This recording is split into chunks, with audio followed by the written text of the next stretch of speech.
সাহস করতে করতে সুলাইমান আলাইহিস সালাম তো আল্লাহকে বলছিলেন, আল্লাহ পশু পাখি আমার কথা শুনে, ওই আকাশের বাতাস আমার কথা শুনে, জিনেরা আমার কাছে এসে মাথা হালায় দেয়, তুমি আমাকে সেই পাওয়ার দিছো আল্লাহ। মেহমানদারি তো আমি করি, তবে আমার জীবনে একটা শখ আল্লাহ, তোমার যাবতীয় সৃষ্টি যারা আছে, যাদের উপরে আমাকে তুমি কর্তৃত্ব দিয়ে বাদশাহী দিছো, একবার তাদেরকে একটু মেহমানদারি করাবো। কত বড় সাহস করছেন! আল্লাহ বলছেন সম্ভব কিনা না। আল্লাহ একটু চেষ্টা করি, তুমি যদি অর্ডার দাও।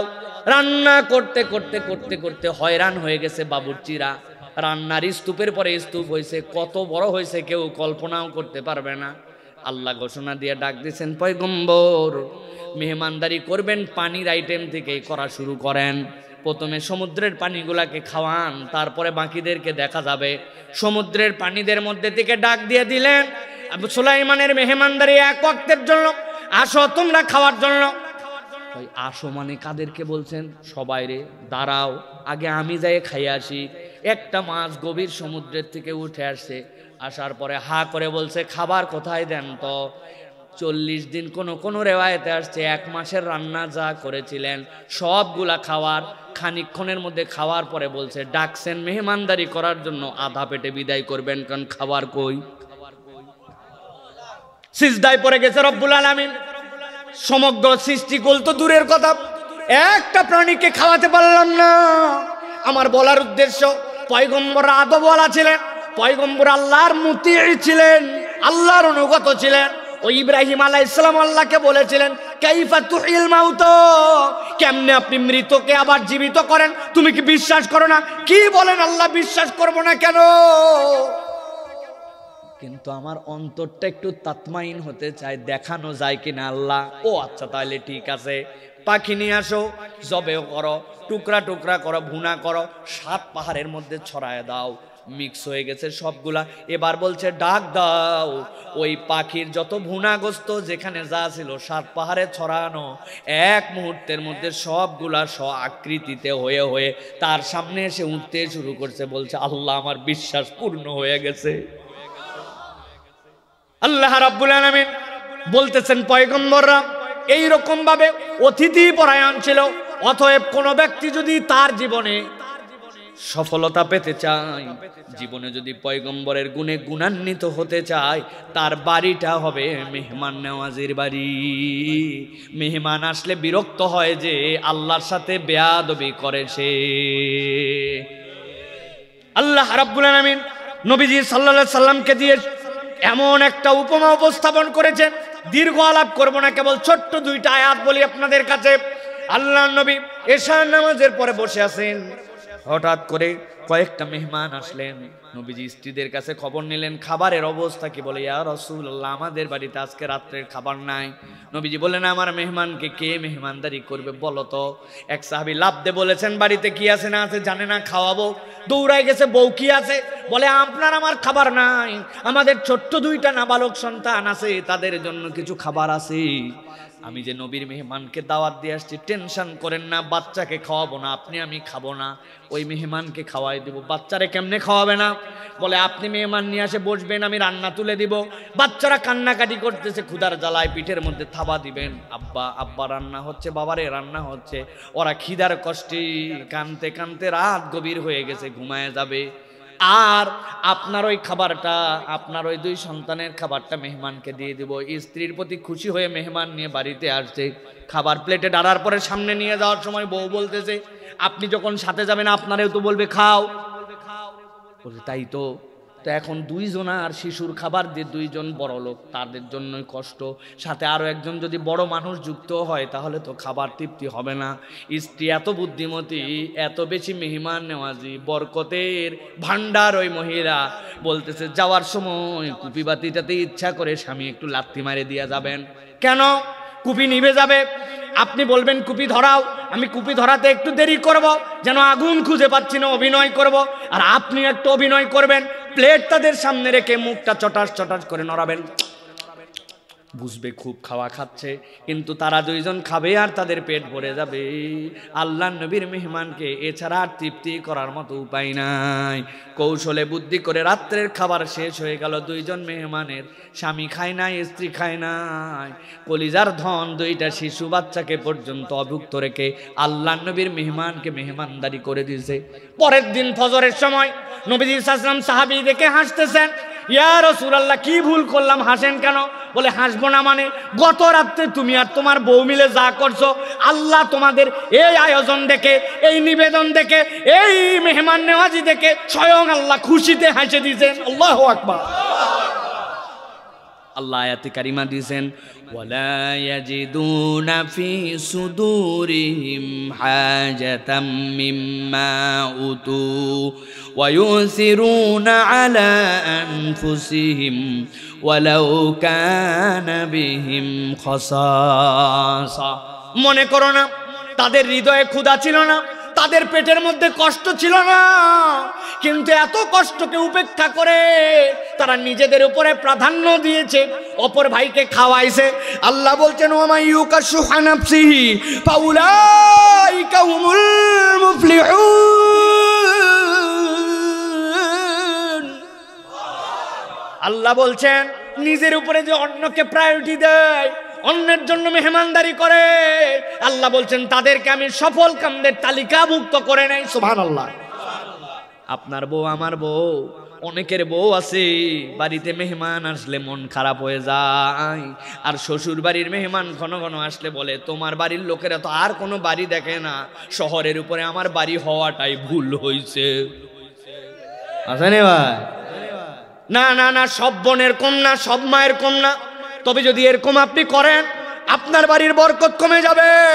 নবীজি বলছেন, মান কানা ইউমিন বিল্লাহ ওয়াল ইয়াউমিল আখির ফালিয়ুকরিম দাইফা। কেউ যদি আল্লাহর প্রতি বিশ্বাস করে, পরকালে ভরসা রাখে, সে যেন তার মেহমানকে সম্মান করে। মেহমানকে সম্মান করার দায়িত্ব দিয়েছেন আল্লাহ। সুবহানাল্লাহ। মেহমান আপনার রিজিক খায় না, আপনার জন্য রিজিক নিয়ে আসে, ঠিক কি না? আগে হৃদয় থেকে অনুভব করতে হবে যে এটা আল্লাহ রাব্বুল আলামিনের দেওয়া নিয়ামত। তার নিয়ামত রাজি আমাদের উপরে অজস্র, এর কোনো শেষ আমরা দেখতে পাবো না।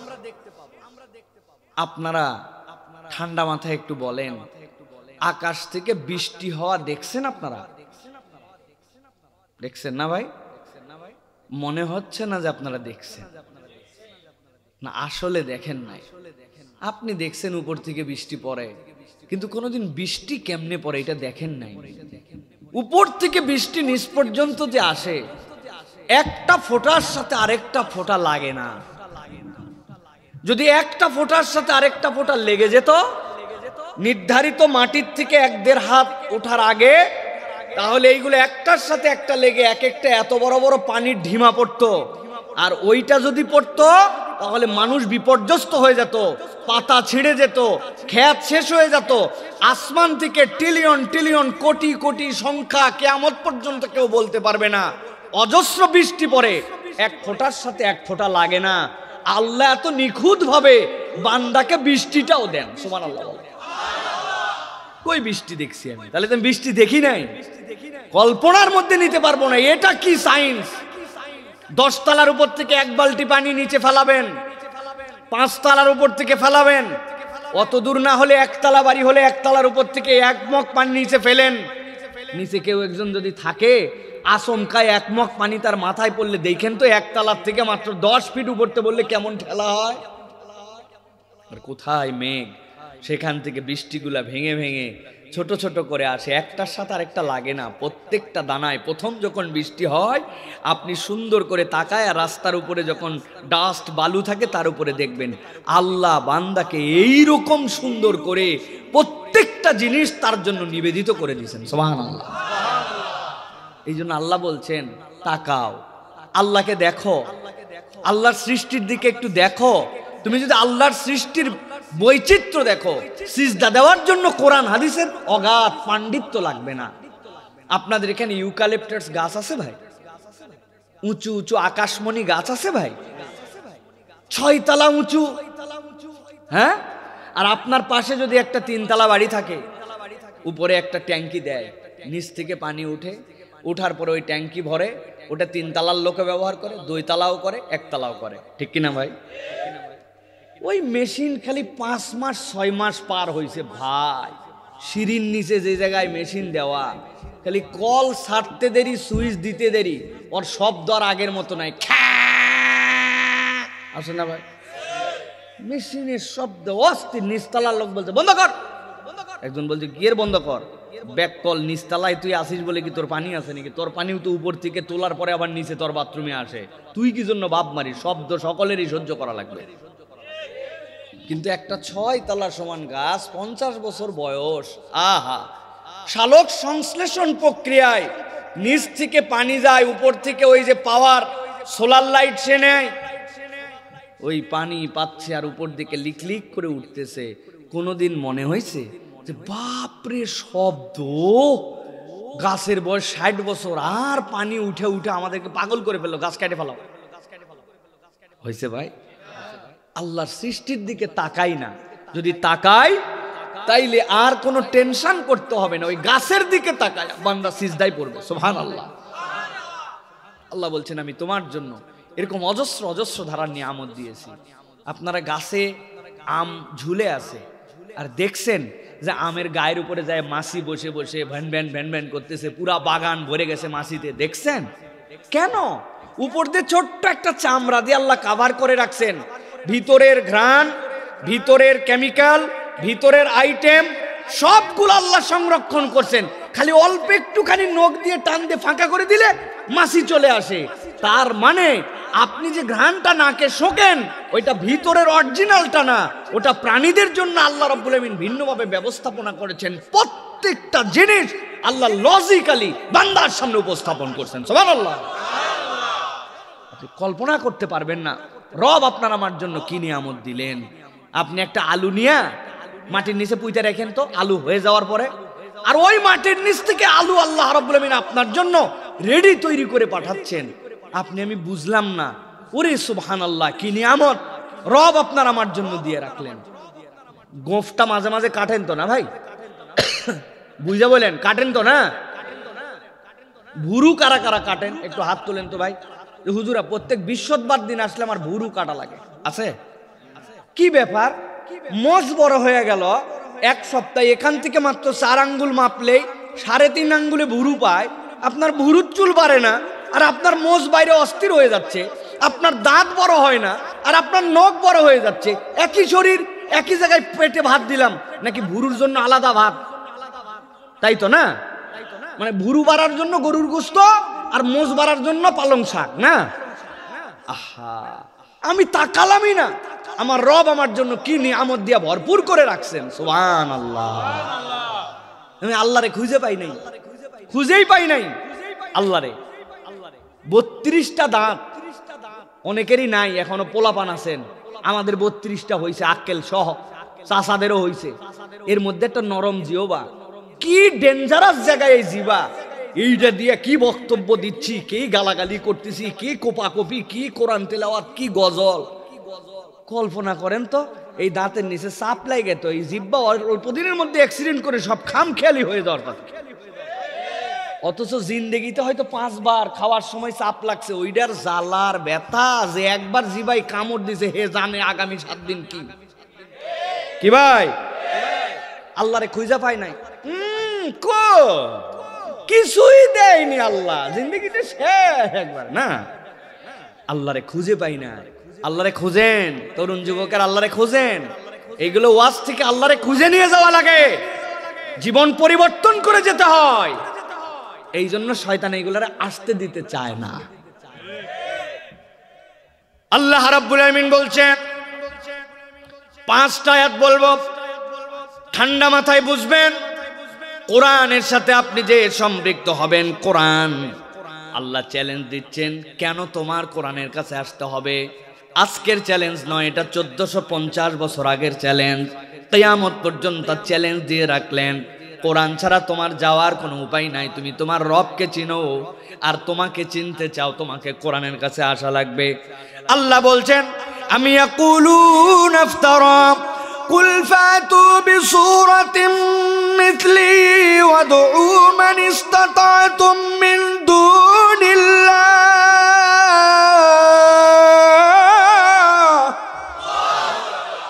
আল্লাহ বলছেন আমি রব্বুল আমিন চ্যালেঞ্জ দিয়ে দিলাম, আনো তো, যদি সাধ্য থাকে তাহলে আল্লাহর সহযোগিতা কামনা ছাড়া তোমার জন্য কোনো ক্যাপাসিটি থাকে তাহলে কোরআনের মতো তুমি একটা সূরা আনো তো, ইন কুনতুম সাদিকিন, সত্যবাদী যদি হয়ে থাকো নিয়ে আসো কিছু।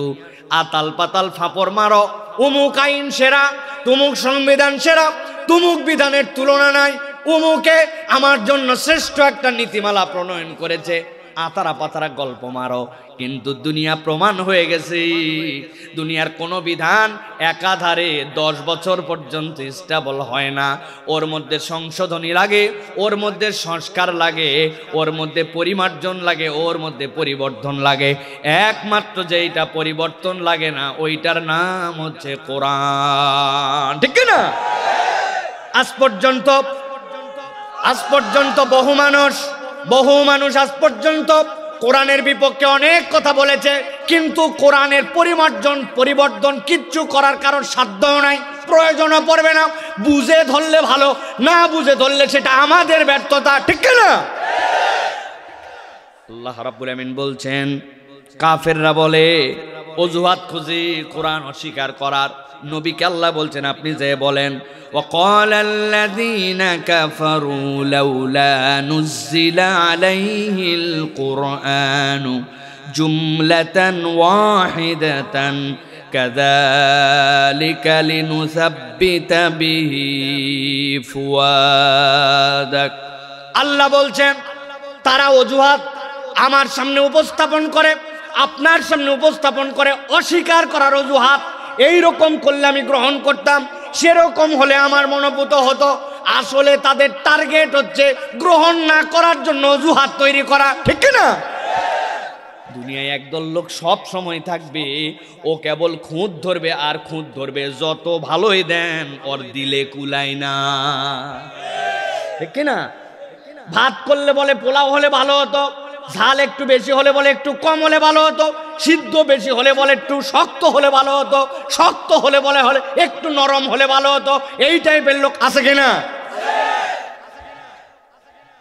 অনেক আগে গল্প শুনছিলাম, এক গ্রামে নাকি এক বুড়ি ছিলেন, যে কোনো বৌমা কারণ মেয়ে যদি পছন্দ হতো, মহিলা বিচক্ষণ, তারে দেখায় নিত কিন্তু খুঁতখুঁতানি স্বভাব। দেখানোর পরে বলছে বলেন মেয়েটা দেখতে কেমন? কয় সব ভালো, নাকটা বোসা। এরপরে ওরা দেখে শুনে নাক টনটনা মহিলা ম্যানেজ করছে, সব দেখে বলছে সব ঠিক, কানটা কেমন জানি ভাঁজ বেশি, এও ঠেলা। এরপরে দেখছে কানও ঠিক, নাকও ঠিক, কেমনে তারে কনভিন্স করা যায়? সব দেখানোর পরে বলছে চুলগুলা কোঁকড়ানো। আরে মুসিবত! এবার ওরা অনেক কষ্ট করে একজন মহিলার সৌন্দর্য মণ্ডিত চয়েস করছে, চোখ ঠিক, কান ঠিক, নাক ঠিক, চুল ঠিক, 100 মহিলারে বলছে এইবার বলেন সব দেখা। হেও দেখে ঘাবড়ায় গেছে, সত্যি তো চোখ সুন্দর, কান সুন্দর, নাক সুন্দর, চুল সুন্দর, সব সুন্দর। বলে এখন বলেন। বলছে অত ভালো না। বুঝেন নাই না? তার মানে বেশি ভালো হও তার কাছে খুদ। আল্লাহ রাব্বুল আমিন বলছেন ওই মানুষগুলার ক্যারেক্টারই হচ্ছে যত বুঝান আপনি, ও শেষ বুঝ একটা বুঝ নিয়ে আসছে তালগাছ অর। এখন যদি তালগাছ অর হয় এই বিচারের কার্যক্রমে আপনার আসার দরকার নাই। আর আপনি যদি দিল প্রশস্ত করে কোরআনের কাছে আসেন, কোরআন আপনাকে সঠিক বিচার দিয়ে জান্নাতে নিয়ে যাবে। এইটাই হচ্ছে কোরআনুল কারীমের কাজ, ঠিক না? আমার কথা নয়, আমার আল্লাহ রাব্বুল আমিন বলছেন ও আমার হাবিব আপনি দুনিয়ার মানুষের জন্য জানায় রাখেন এই কোরআন মানুষকে আলোকিত করার জন্য আছে। আল্লাহ কোরআনে বলছেন ওয়া কাযালিকা উহাইনা ইলাইকা রূহাম মিন আমরিনা মা কুনতা তাদরি মাল কিতাবু ওয়ালাল ঈমান।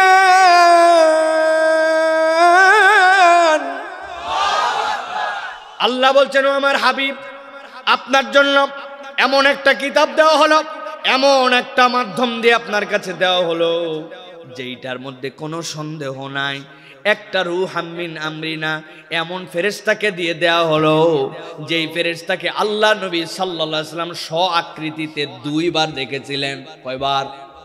জিবরাইল আমিন আল্লাহর নবীর কাছে আসলেন, আসার পরে ঘোষণা দিলেন, ইন্নী রূহুল আমিন, আল্লাহ রাব্বুল আমিন আপনার কাছে আমাকে প্রেরণ করেছেন, আপনি এখন আমি যা বলি তাই পড়েন, ইকরা।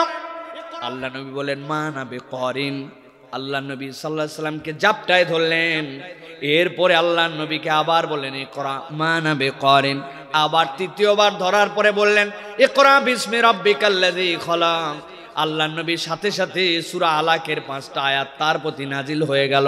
জিবরাইল আমিন যখন চলে যান, নবীজি গারে হেরার মধ্যে, গারে হেরার থেকে সামনের দিকে তাকায়াম হারাম কাবা, কাবার পরে বাম পাশের দিকে তাকালে আরাফাতের ময়দান। আল্লাহ নবী জিবরাইল আমিনের সবটুকু দেখেন নাই, কিন্তু যতটুকু দেখেছেন তাতে জিবরাইল আমিন যখন ডানা মেলেছেন, পিছনে সূর্য আড়াল হয়ে গেছে। জিবরাইল আমিন যদি তার সবগুলা পাখাকে খুলতে চান এই দুনিয়ার নিচের জমিনে, তার জন্য এইটা বড় অসাধ্য ব্যাপার। এই জন্য আল্লাহ রাব্বুল আলামিন নবীকে নিয়ে যখন তাকে মেরাজের সফরে নিয়ে গেছেন, জিবরাইল আমিনের স্ব আকৃতিতে দেখাইছেন। এর থেকে আল্লাহর বৃহত্তর আজব সৃষ্টি আর আল্লাহর দুনিয়ায় নাই। আল্লাহু আকবার। আল্লাহ বলছেন ওই ফেরেশতা দিয়ে আপনার কাছে কিতাব প্রেরণ করলাম। ঠান্ডা মাথায় গভীর মনোযোগে খেয়াল করেন, আল্লাহ বলতেছেন মা কুনতা তাদরি মাল কিতাবু ওয়ালাল ঈমান। ও আমার হাবিব, আপনি কখনো শিরিক করেন নাই, আপনি কখনো আল্লাহ ছাড়া কাউকে ডাকেন নাই, দ্বীনে হানিফের উপরে ছিলেন।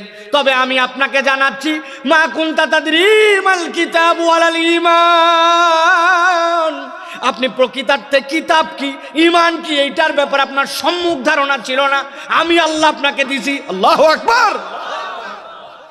আল্লাহ নবী গারে হেরার মধ্যে কত বছর ছিলেন বলতে পারবেন কেউ? আল্লাহ নবী যে চিন্তার মধ্যে ছিলেন কত বছর? 25 বছরের পর থেকে 40 বছর, কম বেশি এই 15 বছর আল্লাহ নবী নির্ভীক জীবন, নির্লিপ্ত জীবন, আলাদা জীবন, ব্যবসাপাতি যা করতেন এর বাহিরে এসে আল্লাহ নবী এখানে ভাবতেন আর চিন্তা করতেন। কি কি বিষয় নিয়ে নবী ভাবতেন? 5টা বিষয় মৌলিক নবী করিম সাল্লাল্লাহু আলাইহি ওয়াসাল্লাম চিন্তা করতেন। 1 নম্বরে যেই খানায় কাবা, দ্বীনে হানিফের ঘর, এইটারে তারা বানাইছে মূর্তি পূজার রুম। 2 নম্বরে এখানকার যারা শিশু নারী তাদেরকে তারা নির্বিচারে হত্যা করে ফেলে। ওয়াইদাল মাউউদাতু সুইলাত বিআইয়ি যামবিন কুতিলাত। 3 নম্বর এখানে নারীদেরকে তারা কোনো ইজ্জত দেয় না। 4 নম্বরে এতিম কেবল হইতে দেরি, চিন্তা করে সম্পদ আমার, এতিমের মাল খেয়ে ফেলে। আর 5 নম্বরে জোর যার, মুল্লুক তার, ক্ষমতা আছে যার, চান্দাবাজি তার। আপনারা ঠিক বলতেছেন, আমি 1450 বছর আগের কথা বলতেছি, আন্দাজি ঠিক বলে গন্ডগোল লাগাইনি। নবীজি এই 5 বিষয় নিয়ে ভাবেন। আল্লাহ রাব্বুল আলামিন 15 বছর পরে নবীজির কাছে ওহী দিলেন, আর আল্লাহ বলছেন মা কুনতা তাদরি মাল কিতাবু ওয়ালাল ঈমান ওয়ালাকিন জাআলনাহু নূরান নাহদি বিহি মান নাশাউ মিন ইবাদিনা ওয়া ইন্নাকা লাতাহদি ইলা সিরাতিন মুস্তাকিম।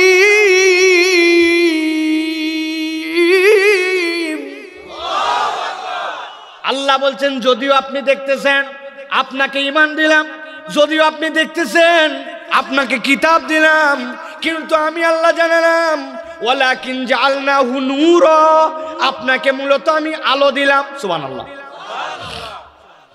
আলো দিলেন মানে কি? আল্লাহ আপনার আমার জন্য কোরআন দিলেন। এখন জিজ্ঞাসা করি আপনাদের কাছে, বাড়িতে তো প্রত্যেকেরই আমাদের কোরআন শরীফ আছে না ভাই? আপনাদের এলাকায় মাঝে মাঝে লোডশেডিং হয় তো ভাই, কারেন্ট তো যায়, কোরআন শরীফ তাহলে আলো আমাদের জন্য, ঠিক কিনা? কথা বলেন ঠিক কিনা? এখন থেকে যেই না লোডশেডিং হবে আস্তে করে কোরআন মজিদটা খুলে ফ্রিজের উপর এরকম করে রাইখে দিবেন, ঘরের দিকে মুখ করে, পুরা ঘর ফকফকা আলো, তাই তো না? একটু আগে বললেন যে কোরআন আলো, আবার এখন বলতেছেন আলো নাই। মিলল না তো। আবার আল্লাহ বললেন এটা তোমার জন্য আলো দিলাম। এই আলোর মানে কি? তাহলে আপনাকে বুঝতে হবে এই আলোটা সাধারণ কোনো আলো নয়, এই আলোটা ভিন্ন একটা আলো। যেই আলো আপনি হয়তো চোখে দেখতেছেন না, কিন্তু আপনার অন্তর সেই আলো দেখে। ওইটা কল্পনা করে নে তো ভাই, ঢাকা তো যাবি, কোন রাস্তা দিয়ে যাবি? কচুয়া দিয়া না, এদিক দিয়া। আপনার চোখ বন্ধ, কিন্তু আপনি ঢাকার রাস্তা দেখতে পাচ্ছেন কিনা? ওইটার নাম বাসারাত। আপনার দিলের মধ্যে একটা আলো আছে, আপনার অন্তরের মধ্যে আলো আছে, আপনি বোঝেন না, কিন্তু আপনি বলেন মন দিয়ে শুন বললাম। ও বাবা, কবে থেকে আবার মন দিয়ে শোনা যায়? হুজুর আমি কান দিয়ে শুনি, কথা ঠিক কিনা? আপনি যে বললেন মন দিয়ে শোন, ব্যাপার কি? আল্লাহ বলতেছেন ওয়ালাকিন জাআলনাহু নূরা, তুমি বান্দা দেখতে পাও না, কিন্তু এইটা তোমার জন্য এমন একটা গাইড বুক। আল্লাহ বলতেছেন আমার যেই বান্দারা এটা একবার ফোকাস করে, আমি রব্বুল আমিন তার জন্য জান্নাতের রাস্তা বের করে দে। জীবনে যারা যারা অপারেশন দেখছেন, কোন একটা কানের ডাক্তার, চোখের ডাক্তারের কাছে গেছেন, হিসাব মিলাই দেখেন ডাক্তারের কাছে একটা টর্চ থাকে না ভাই? কিন্তু ওই টর্চটা ডাক্তারের হাতে থাকে না, ওই টর্চ থাকে ডাক্তারের কপালের মধ্যে। কি ভাই, হাতে ধরা টর্চ হলে বিপদ আছে। কেমন বিপদ? আগেকার দিনে বাড়িতে এরকম মেন সুইচ ছিল না, আগে ছিল কাট আউট। দেখছেন ভাই কাট আউট? মুরব্বীরা হো বলেন, যুবকরা কাট আউট দেখছে রে কান্দাজিয়ারা। চীনামাটির এত বড় বড় কাট আউট ছিল কিনা বাবা? সব বাড়িতে আলো আছে, উনার বাড়িতে আলো নাই। বলছে দেখ তো কাট আউট মনে হয় পড়ে গেছে না ভাই। যাই খুলে দেখে হ্যাঁ ভিতর থেকে তার নাই জ্বলে গেছে। ডয়ের থেকে একটু তার বার করে দাঁত দিয়ে টান দিয়ে পেঁচ দিয়ে এ মাথা ও মাথা লাগায়া কাট আউট লাগাই দিলে আবার বাড়িতে আলো। কাট আউট যে জায়গায় লাগাইছে, ছেলেরে ডাক দিছে আব্বাই দিকায়, টর্চটা ধর, কাট আউটটা লাগাবো ঘরের কোনার মধ্যে। চেয়ার দিয়ে উঠছি, এদিক সেদিক নড়াস না। কাট আউট লাগাতে যায় যদি আঙ্গুল ভিতরে যায় তো বাপ জ্বলে যাবে। কিন্তু ব্যাটারে দিছে টর্চ, টর্চ ধরে আছে ছেলে। আল্লাহর কি কাম, যখন সব জায়গায় আলো আর গোড়ার দিকে আলো নাই, ঘরের যত মশা টার্গেট করে ওই আলোর গোড়ার দিকে আইছে। এক মশা পু করে এসে হাতের মধ্যে দিয়েছে এক কামড়। বেটা চিন্তা করছে ব্যাক কল, বাম হাত ফাঁকা আছে আর তুমি আমার ডান হাতে কামড় দিছো। বাস করে যেই দিছে বাড়ি, টর্চ গেছে নইরে, বাপ গেছে কাট আউট। এই বেয়াদব, উল্টা পাল্টা মানে ঠিক করে ধর। আব্বা মশা, বলছে রাখ তোর মশা, এখনই তো নখ গেছিল ভিতরে, ঠিক কিনা? তাহলে এই টর্চ যদি আপনি ধরান, ওই টর্চ দিয়ে আপনার বিপদ হতে পারে। কিন্তু ডাক্তারের টর্চটা যখন কপালের মধ্যে, ওই টর্চের আলোটা জায়গা মতো ফোকাস দেয়, কাউরে ধরা লাগে না।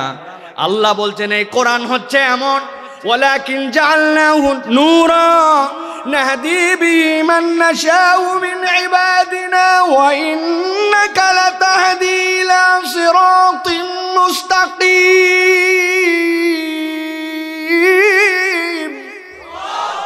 আল্লাহ বলছেন এটা তোমার জন্য এমন ফোকাস, এমন আলো তোমার জন্য রব্বুল আমিন দিবেন, কাউকে আর তোমার জন্য হেল্প করা লাগবে না।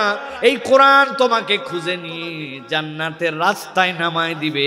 এটাই হচ্ছে কোরআনের গ্যারান্টি, ঠিক না? বলি তো ঠিক, কিন্তু এক্ষুনি যদি ধরা হয়, বাবাজি বয়স তো 60 হলো, একটু বিশুদ্ধ করে সূরা ফাতিহাটা পড়েন তো। মুরব্বির কাঁপাকাঁপি, ফেরেশতারও কাঁপাকাঁপি। ফেরেশতা চিন্তা করবে এই ভাষা তো আমার জানা নাই, আছে না ভাই? সারা জীবন আল্লাহর কাছে বলছি ইহদিনা সিরাতাল মুস্তাকিম। মানে কি ভাই? মানে কি বলেন তো? ইহদিনা সিরাতাল মুস্তাকিম মানে আল্লাহ তুমি আমাকে সরল সঠিক রাস্তা দেখাও। আর ইহদিনা সিরাতাল মুস্তাকিম মানে আল্লাহ তুই আমার গজারির লাঠির রাস্তা দেখা। গজারির লাঠি চেনেন? উপরে কাঁটা কাঁটা থাকে।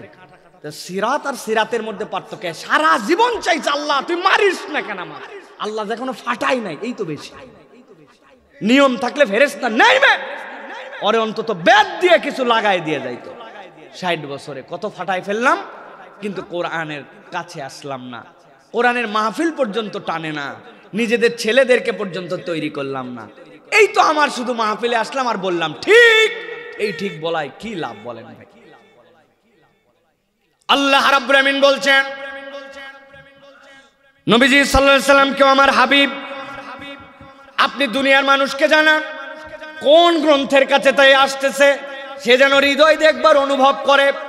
আল্লাহ কোরআনে বলতেছেন কুল্লা ইনজিতামাআতিল ইনসু ওয়াল জিন্নু আলা আন ইয়াতু বিমিসলি হাদাল কুরআন লা ইয়াতুনা বিমিসলিহি ওয়ালাউ কানা বা'দুহুম লিবা'দিন যহিরা। আল্লাহ বলতেছেন দুনিয়ার সব জিন সব ইনসান যদি এক জায়গায় হয়ে যায় আর যাওয়ার পরে যদি একবার চিন্তা করে আমরা কোরআনের মতো একটা কিছু নিয়ে আসবো, আল্লাহ বলছেন সম্ভব নয়, সম্ভব নয়। প্রকাশ্যে যদি জিন জাতি তোমাদের সাথে চলে আসে তাও সম্ভব নয়। আল্লাহ এর দ্বারা বোঝাতে চান কোরআনকে আল্লাহ রাব্বুল আলামিন complete code of human life বানায় দিয়েছেন। কোরআনের বিকল্প কোনো আইন কিয়ামত পর্যন্ত কেউ বানাতে পারবে না। যারা ঠিক বলছেন এই মানুষগুলাকেই যদি বলা হয় নামাজ কার বিধান, আপনি বলবেন আল্লাহর, রোজা আল্লাহর, হজ আল্লাহর, যাকাত আল্লাহর।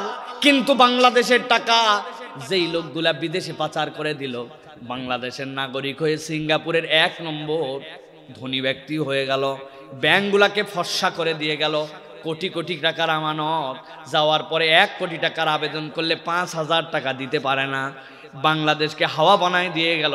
এইগুলাকে ধরে নিয়ে আসি, চোরের বিচারটা আল্লাহর আইনে করা হোক। এই কথা বললে এক দল বলবে এটার নাম রাজনীতি। আসেনি ভাই? আল্লাহর আইনের মধ্যে রাজনীতি খুঁজে দিনের কথা বললে তার দিলের মধ্যে লাগে না।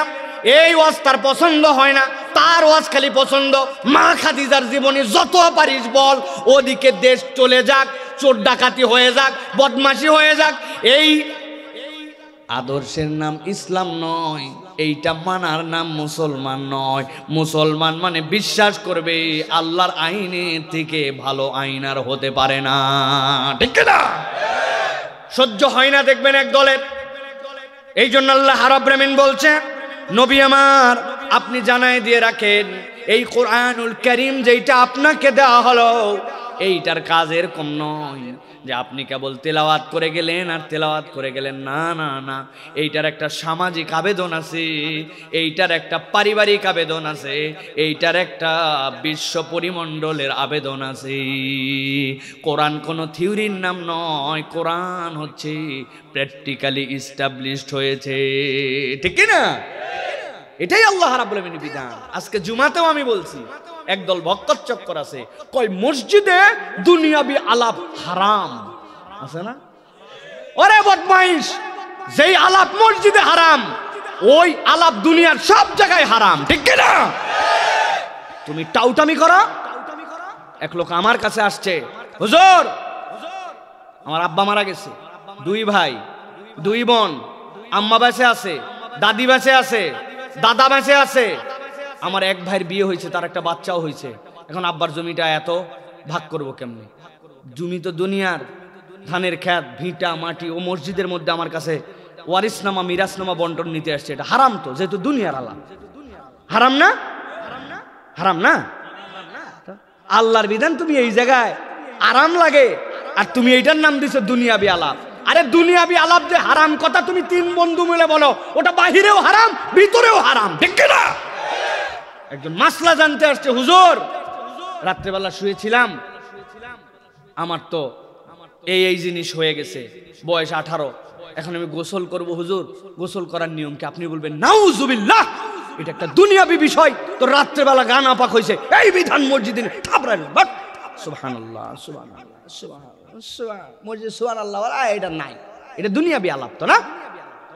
এরা হচ্ছে মসজিদ থেকে মূলত মানুষকে ইসলামের বিধান থেকে দূরে সরার জন্য কৌশল বানাইছে, বানায়া খালি নামাজ রোজার আলাপ হবে, ওইখানে যে সুদের বিরুদ্ধে কথা হয়, ঘুষের বিরুদ্ধে কথা হয়, দুর্নীতির বিরুদ্ধে কথা হয়, চোর বাটপারের বিরুদ্ধে কথা হয়, রাস্তার খোয়া খায় তার বিরুদ্ধে কথা হয়, দেশকে অতল গহব্বরে ভাষায় দেয় তাদের বিপক্ষে কথা হয়, নাপাকের বিপক্ষে কথা বলা হয়, LGBTQ এর বিপক্ষে কথা বলা হয়, সমকামিতার বিপক্ষে কথা বলা হয়। ওরা চায় না মসজিদ থেকে এটা হোক, ঠিক কিনা? ওরা চিহ্নিত বদমাইশ। ওরা কারা? চিহ্নিত বদমাইশ। বলেন কারা?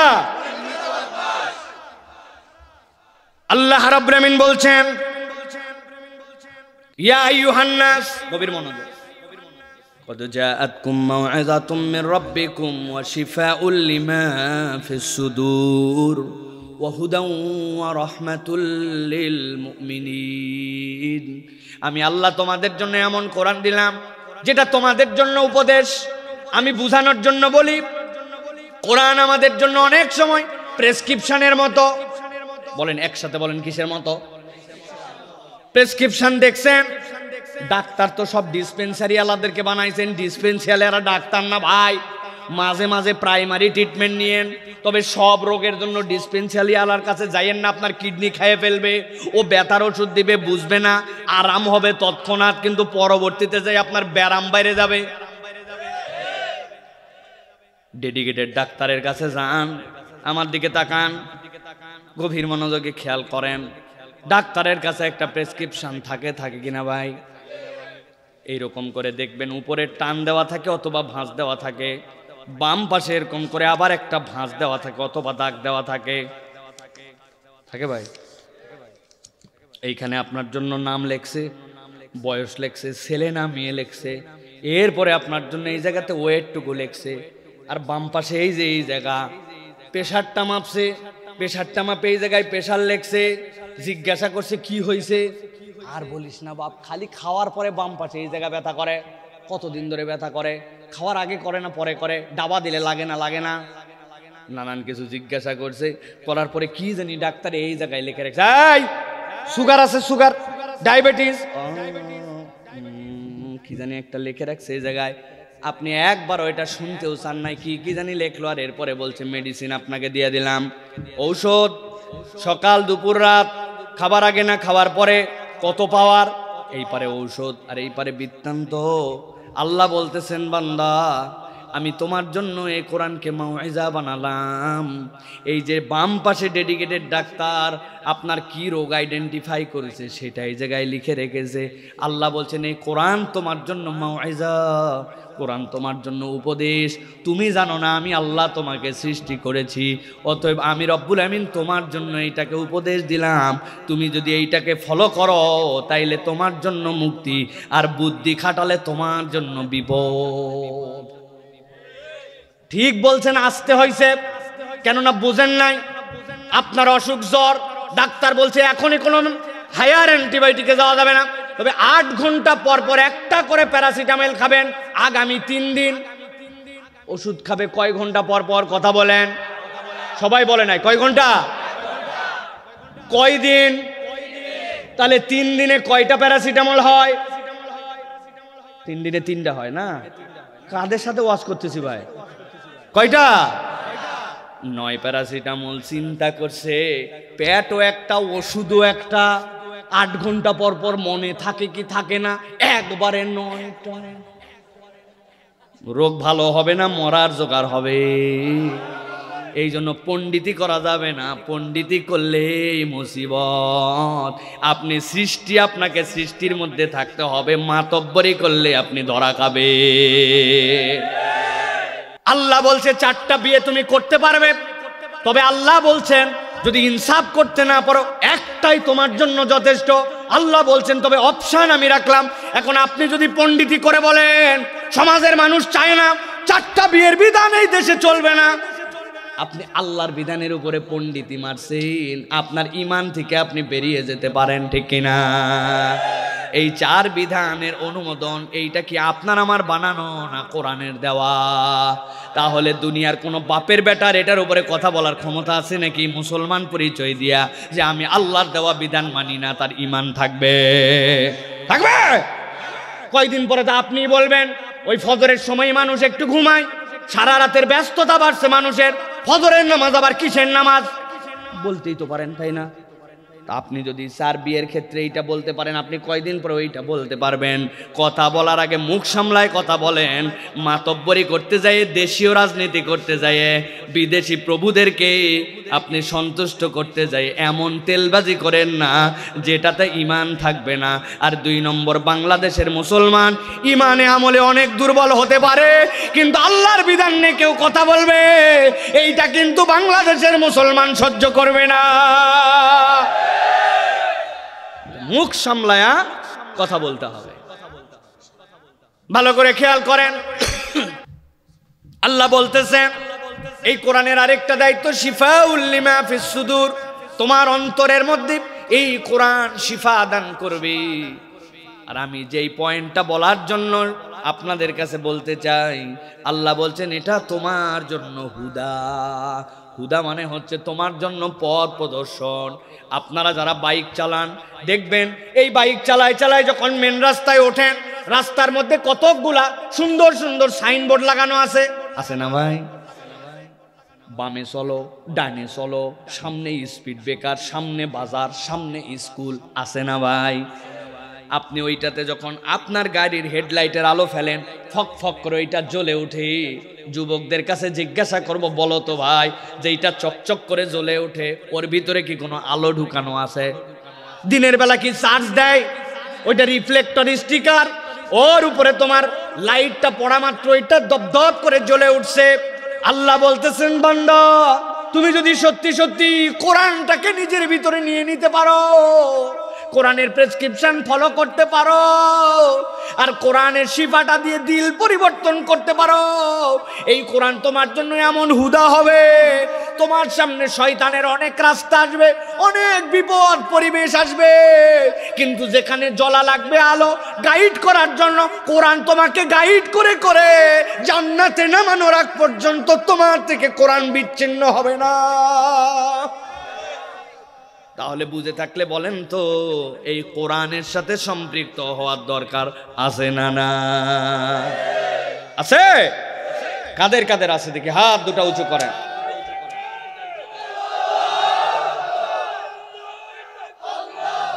হাত সোজা করছেন? থামেন, হাত দুটা সোজা করেন, হাত সোজা করেন, সোজা সোজা। ও চাচা, এই যে চাচা, 2 হাত তোলেন, শক্ত করেন, হাঁটুর ভরে দিয়ে না, এরকম করে তোলেন, 2 হাত সোজা করেন। হয় না, সোজা হয় না, আমার মতো করেন, একেবারে কান বরাবর হাত সোজা করেন, শক্ত করেন, শক্ত। আপনার হাত সোজা করা ভুলে গেছেন একবারে। এই যে এই মুরব্বী পারছে, মুরব্বীর বয়স 85 বছর প্রায়, আপনি পারবেন না কেন? এই চাচার হাতটা সোজা করে দেন তো, ধরেন ধরেন, টান দেন, হয় নাই, সোজা করেন, হাত কান বরাবর তোলেন। কি হয়েছে আপনার? হাত সোজা করেন, গলাটা পরিষ্কার দেন, হয় নাই, সোজা করেন, সোজা সোজা, এরকম টান করেন, টান টান, এরকম করছেন। এবার হাতটা নড়াচড়া দেন, নড়াচড়া দেন, শরীর নড়ান, সোজা করেন, আবার সোজা সোজা। হ্যাঁ, এবার গলা পরিষ্কার করেন ভালো করে। হাত সোজা হয়েছে, পিছন দিকে টানা দেন, পিছনে, এই যে আমার মতো, মাশাআল্লাহ, সোজা হয়েছে। আরাম করে বসেন, এবার হাত শক্ত করেন, নামাবেন না হাত, সোজা করেন হাত। হ্যাঁ, এবার বুক বরাবর নেন, এই বরাবর, এই যে নিছেন সবাই। এবার আমরা একটা আকাশ বাতাস মুখরিত করে একটা তাকবীর দিতে চাই, পারবেন ইনশাআল্লাহ? এইরকম তাকবীর বাপ দাদার জন্মে দেই নাই, এরকম একটা তাকবীর যারা দিতে পারবেন তারা বলেন আল্লাহুম্মা আমিন। ফাঁকি মারা যাবে না কিন্তু, পারবেন ইনশাআল্লাহ? আজকে গলা থাকলেই কি আর গেলেই কি? রেডি আছেন সবাই? যারা এই কোরআনের মাহফিলে আসতে পারে নাই, রাস্তায় ঢুড্ডামি করে, আড্ডামি করে, আর মনে করতেছে এইগুলা কথা আমার জানাই আছে, বাড়িতে চলে যায়। আমিও তাদেরকে বলে দিতে চাই, কোরআনের জন্য যদি বাহিরে আসেন ভালো কথা, আপনি কোরআনের জন্য আসবেন, আর যদি শুনতে না আসেন বাড়িতে চলে যাবেন। কোরআনের জন্য আসা আপনার জন্য ফরজ, ওয়াজিব নয়, কিন্তু বলছেন মাহফিলের উদ্দেশ্যে আসছি, আর বিড়ি খান, ঘুরেন, আড্ডাবাজি করেন, আল্লাহর কাছে আপনার জন্য বিচার দিব আমরা, ঠিক কিনা? বছরে একদিন ছেলে পেলে আয়োজন করে, মাথার ঘাম পায়ে ফেলছে, দাওয়াত দেওয়ার জন্য পাগল হয়ে গেছে, পোস্টারিং করছে, মাইকিং করছে, আয়োজন করছে, টাকা কালেকশন করছে, আর আপনি শুনতে আসবেন না? কেমন মুসলমান আপনি, ঠিক না? কি ব্যস্ততা আপনার, কি ব্যস্ততা? এখানে যারা আছে তাদের মোবাইল নাই, এখানে যারা আছে তাদের ইন্টারনেট নাই, এখানে যারা আছে তাদের আরামের বিছনা নাই, এখানে যারা আছে তাদের বাড়িতে ওয়াইফাই নাই। তো আপনার কি ব্যস্ততা বাড়ছে? বছরে একদিন সময় দিতে পারেন না, সব জেনে ফেলাইছেন না, সব জেনে ফেলছেন। অত সহজ না। বাচ্চা কাচ্চাকে বহুত কিছু শিখালেন, ওযুর গোসলের ফরজ বলতে পারে না, নামাজের ভিতরের বাহিরে ফরজ বলতে পারে না, আল্লাহ আল্লাহর ৯৯ নাম বলতে পারে না, কোরআনের 10টা আয়াত এক্সট্রা বলতে পারে না। আপনি সব জেনে ফেলছেন। বহুত শিক্ষিত মানুষ এখানে বসে আছে, চেহারা দেখলে বোঝা যায় আলেম ওলামা বসে আছে, আর আপনার এত জানা হয়ে গেছে যে আপনার এখানে 10 মিনিট সহ্য হয় না। আমরা আল্লাহর কাছে তাদের নামে বিচার দিব যে আল্লাহ, আয়োজন আমরা করছিলাম, তারা আসে নাই। রেডি সবাই? হাত শক্ত করছেন? লোক বাড়ানোর জন্যই কথা বলতেছি না। আব্দুল্লাহ সাইফুল্লাহ লোক দেখে ওয়াজ করে না। ওই যে আমার ছেলেপেলেরা যারা সাথে আছে ওরা রাত দিন বলে, কম কথা বলেন, এত বলা লাগবে কেন, এ দূর কেন, লোকজন বুঝে কথা বলেন। আমি লোকজন বুঝে কথা বলি না, আমি আল্লাহর সাথে হিসাব নিকাশ করে কথা বলি। একজন থাকলেও যা বলার নিয়ত করছে তাই বলে আসব, একজন থাকলেও। আমি মনে করছি এটাই আমার জীবনের শেষ দিন, আমি প্রত্যেক মাহফিলে হিসাব করে আসি। হাত শক্ত করেন, করছেন এই জায়গায়? আকাশ বাতাস মুখরিত করে তাদেরকে জানাই দিতে চাই, আল্লাহর কতকগুলা পাগল পাড়া গোলাম প্যান্ডেলে এখনো আছে ভাই। রাজি পারবেন ইনশাআল্লাহ? তাকবীর দিতে পারবেন ইনশাআল্লাহ? আমি যখন লিল্লাহি তাকবীর বলবো আসমানের দিকে হাত তুলে দিয়ে আল্লাহু আকবার বলবেন। রেডি আছেন সবাই? রেডি? দিব তাকবীর। এই তাকবীর যারা মিস করবে সারা জীবন মিস করবে তারা। রেডি সবাই? দেখে এটা তাকবীর দেন। লিল্লাহি তাকবীর, লিল্লাহি তাকবীর, আল কোরআনের আলো, আল হাদিসের আলো, তোমার নেতা আমার নেতা, তোমার নেতা আমার নেতা, আলেম ওলামা যেখানে, আল্লাহর আইন যেখানে, আল্লাহর আইন যেখানে, গান বাজনা যেখানে,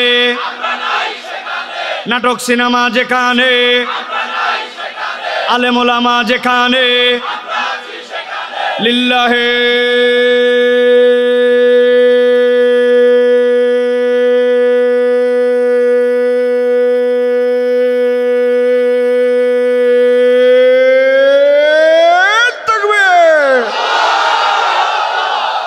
আলহামদুলিল্লাহ। আর নতুন করে যেন কেউ প্যান্ডেলে ঢুকতে না পারে। শেষ। খেয়াল রাখবেন স্বেচ্ছাসেবকরা, একজন যেন না আসে। যারা এসে গেছে এসে গেছে, বাস একজনও যেন না ঢুকে। এই কয়জনই ওয়াজ শুনবো আমরা, ঠিক না? বাইরের মাইকটা বন্ধ করে দেওয়া গেলে ভালো হতো। মহিলারা শুনতেছে? আচ্ছা ঠিক আছে, সমস্যা নাই। আমরা সংক্ষিপ্ত সময়ে বাকি কিছু কথা শুনবো ইনশাআল্লাহ। রাজি আছেন তো আপনারা? শয়তান আছে? আল্লাহু আকবারের স্লোগান শুনলেই শয়তান সহ্য করতে পারে না। এই জন্য দেখবেন বহু দল পার্টি আছে বাংলাদেশে, এরা এদের মিছিলে আল্লাহু আকবারের স্লোগান সহ্য করতে পারে না। আল্লাহু আকবার শুনলেই ভিতরে ধুকপুক ধুকপুক করে। আছে কি না? শয়তান যে আল্লাহু আকবারের স্লোগান শুনলে ভয় পায়, এটা জানেন? কেমনে প্রমাণ পাইছেন কোনোদিন? কেমনে? আমার কাছে একটা প্রমাণ আছে। দুপুর বেলা একেবারে ভর দুপুর, আরে গরম, দুনিয়ার লোক অস্থির, একটা উত্তপ্ত একটা বালুর একটা ঢিবি, ওই ঢিবির মধ্যে একটা কুত্তা শুয়ে আছে, জিবা বাড়ায় গেছে। হঠাৎ করে মসজিদ থেকে হুজুর আজান দিছে, আল্লাহু আকবার, আল্লাহু আকবার। যে আজান হইছে, এই কুত্তা কোত্থেকে জানি তেজ পাইছে, ও মাথায় মুছে আছে না ভাই? কি রে, সব সময় তুই শুয়ে আসিস, মনে হচ্ছে মরবি মরবি, হঠাৎ করে তুই করিস কে? আছে কিনা?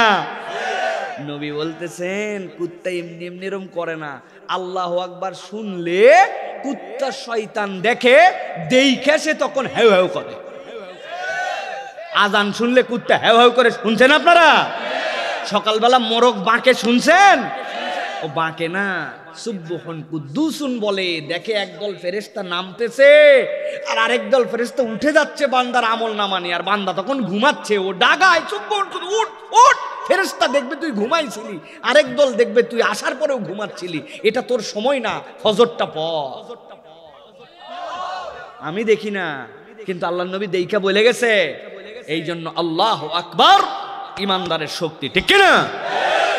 তাহলে যুবকেরা, আলোচনাকে আর একটু চলবে বাবা? চলো, আজকে আমরা গুরুত্বপূর্ণ একটা বিষয়ে সংক্ষিপ্ত সময় কথা শুনবো, 20 থেকে 25 মিনিটের শেষ ইনশাআল্লাহ। আজকে যে বিষয়ে আমরা কথা শুনবো, এই পৃথিবীতে সর্বশ্রেষ্ঠ মানুষ ছিলেন নবীরা, রসুলরা। কারা ছিলেন? মুরব্বীরা কথা বলবেন, আপনাদের কথা আমি শুনতে চাই না ভাইরা, আপনারা চুপচাপ থাকেন। আপনারা আসেন তাই তো বেশি, জীবনে যা ওয়াজ শুনছেন আপনারা, কিসের কথা আবার? আমাদের বয়সের চেয়ে বেশি ওয়াজ শুনছেন, আর প্রত্যেকবার খালি এক কাপ চা আর এক বিড়ি দিয়ে দিয়ে আপনারা ইমান বেচছেন। আপনাদের কথা বলার দরকার নেই, কথা যা বলবে আমার তরুণরা, যুবকরা বলবে। বাবা আপনারা আসেন, আলহামদুলিল্লাহ, আপনারা আমাদের বিরাট বড় নিয়ামত। আল্লাহ আপনাদের হায়াত দারাজ করে দে, আপনাদেরকে 200 বছর আল্লাহ বাঁচাক। জি, বাঁচবেন না তো বাঁচেন, সুস্থ হয়ে বাঁচলে কি সমস্যা? কোনো টেনশন নাই। আল্লাহ আপনাদেরকে হায়াত দারাজ করে দে, আল্লাহ আপনাদের রোগ বালায় ভালো করে দে, বুড়া বয়সে আল্লাহ আপনাদেরকে আরেকটি বিয়ে করার তৌফিক দিয়ে দে। আহা, কার বাপের জন্য যে আমিন বলছেন বুঝছেন কিন্তু। হ্যাঁ প্রিয় ভাইয়েরা, তাহলে পৃথিবীর শ্রেষ্ঠ মানুষ ছিলেন নবী। তাদের প্রত্যেকে ইউনিক ইউনিক গুণাগুণে গুণান্বিত ছিলেন, প্রত্যেকের মধ্যে কিছু এক্সেপশনাল চরিত্র ছিল প্রত্যেক নবী রাসূলের। যেমন দাউদ আলাইহিস সালাম লোহা ধরলে বেঁকে যেত, ইচ্ছা মতো শেপ দিতে পারতেন। পৃথিবীর এমন কোন লোহার শেপ নাই যেটা দাউদ আলাইহিস সালাম দিয়ে যান নাই। এ যা দেখতেছেন এগুলো আমরা নতুন করে ইনোভেশন করছি, কিন্তু তিনি এগুলো সব শেপে আল্লাহ তাকে যোগ্যতা দিয়েছিলেন, তিনি এগুলো বানায় দিয়ে গেছেন। সুলাইমান আলাইহিস সালাম বাতাস তার কথা শুনতো না, বাতাস সে বলছেন যা, তাই শুনতে সে বাধ্য হয়েছে। পশু পাখির ভাষা তিনি বুঝে ফেলতেন। প্রত্যেক পয়গম্বর আলাদা আলাদা কোয়ালিটি ছিল, প্রত্যেক পয়গম্বর আলাদা আলাদা এক একটা আল্লাহ রাব্বুল আমিন এক্সেপশনালিটি দিয়েছিলেন। বাট সামগ্রিকভাবে সকল পয়গম্বরের মধ্যে 5টা গুণ ছিল। কয়টা? এটা জেনারেল কমন, কমন গুণাগুণ। কয়টা? কথা বলতে হবে, কয়টা? সব পয়গম্বর এর বাহিরে ছিলেন না। আর পৃথিবীর যত পয়গম্বর, সব পয়গম্বরের 4টা সুন্নাত ছিল। কয়টা? প্রত্যেক পয়গম্বর মেসওয়াক করতেন, প্রত্যেক পয়গম্বর সুগন্ধি পছন্দ করতেন, প্রত্যেক পয়গম্বর খাতনাকারী ছিলেন, প্রত্যেক পয়গম্বর বিবাহিত ছিলেন।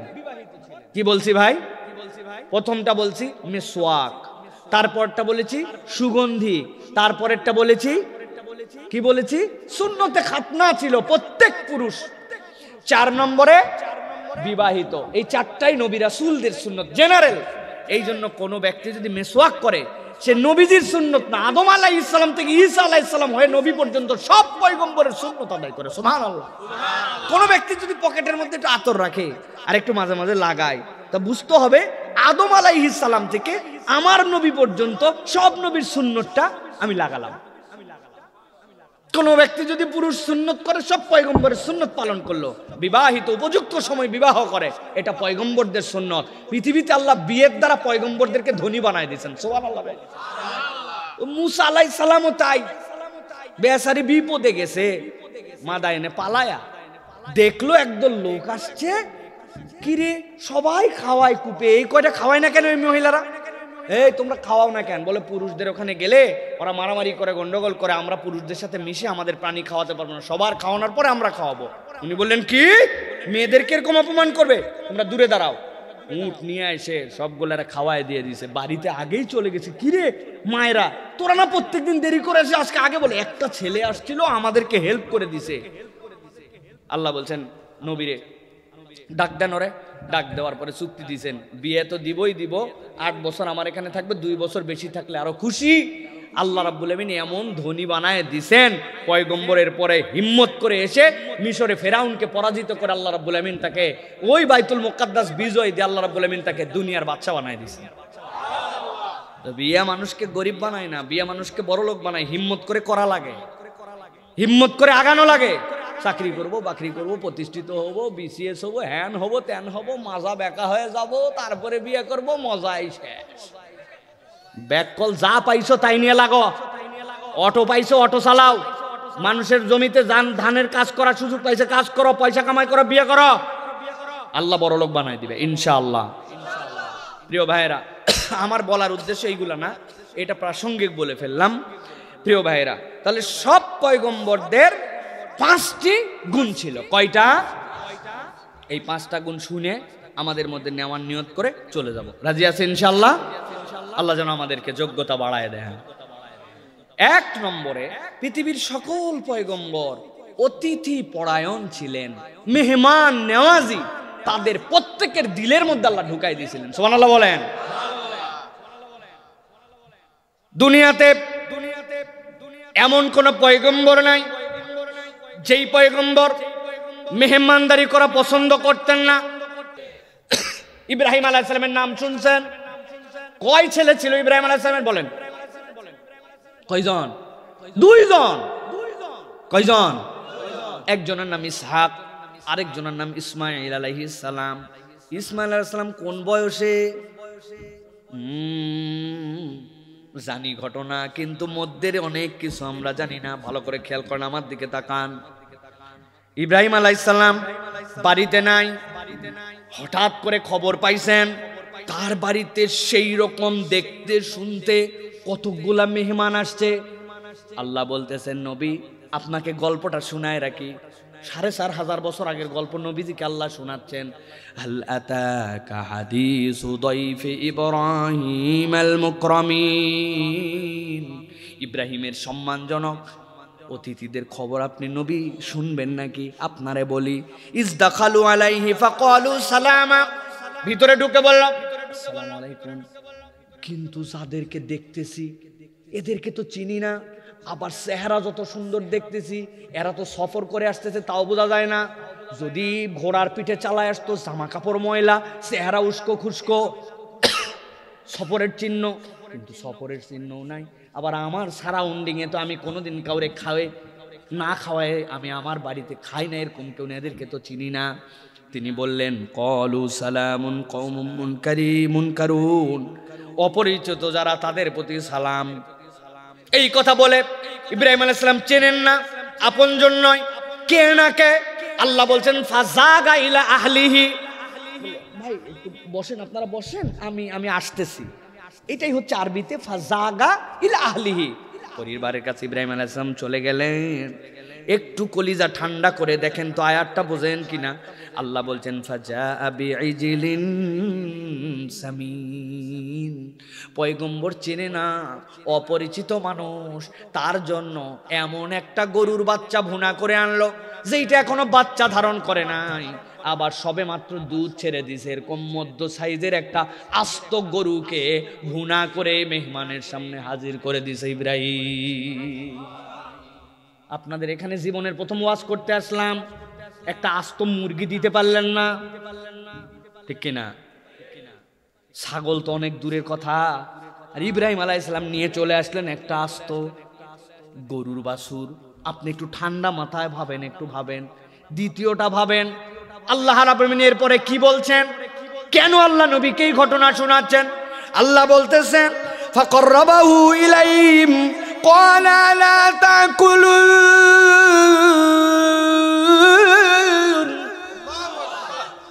খাবার দেওয়া আছে, বলতেছে আপনারা কি খাবেন না? আস্ত একটা গরু নিয়ে আসলাম আপনাদের জন্য।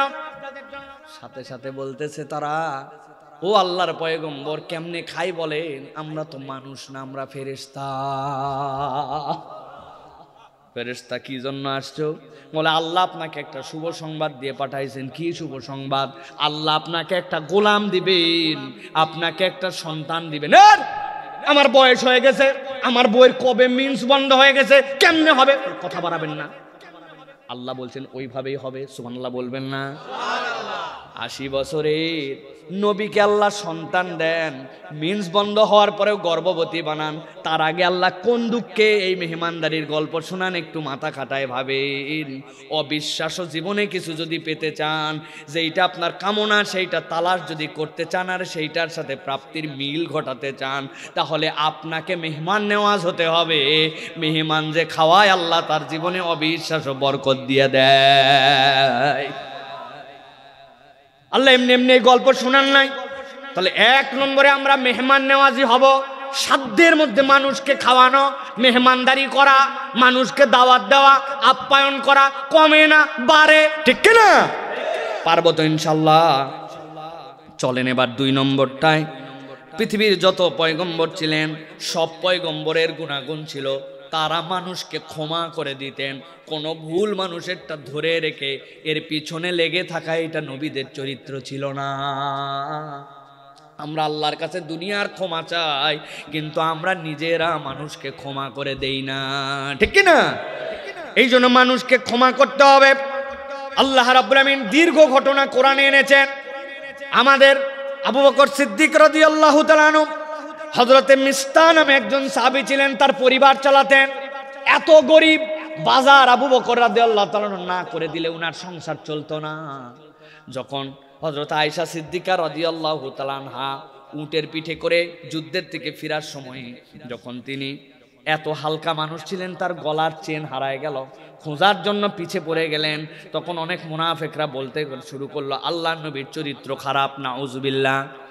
ওই দলের মধ্যে এই লোকটাও ঢুকে গেল, যেই লোকরে আবু বকর সিদ্দিক রাদিয়াল্লাহু তাআলা বাজার না করে দিলে তার সংসার চলে না।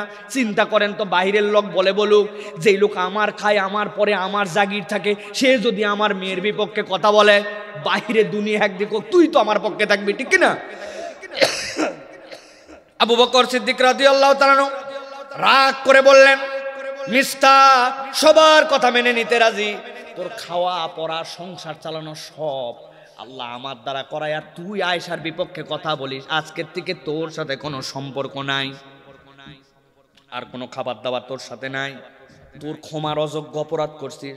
আল্লাহর সাথে সাথে সূরা নূরের 22 নম্বর আয়াত অবতীর্ণ করলেন আবু বকর সিদ্দিক রাদিয়াল্লাহু তাআলার জন্য, ওয়ালা ইয়াতালি উলুল ফাযলি মিনকুম ওয়াস-সাআ আন ইউতু উলিল কুরবা ওয়াল মাসাকিন ওয়াল মুহাজিরিন ফি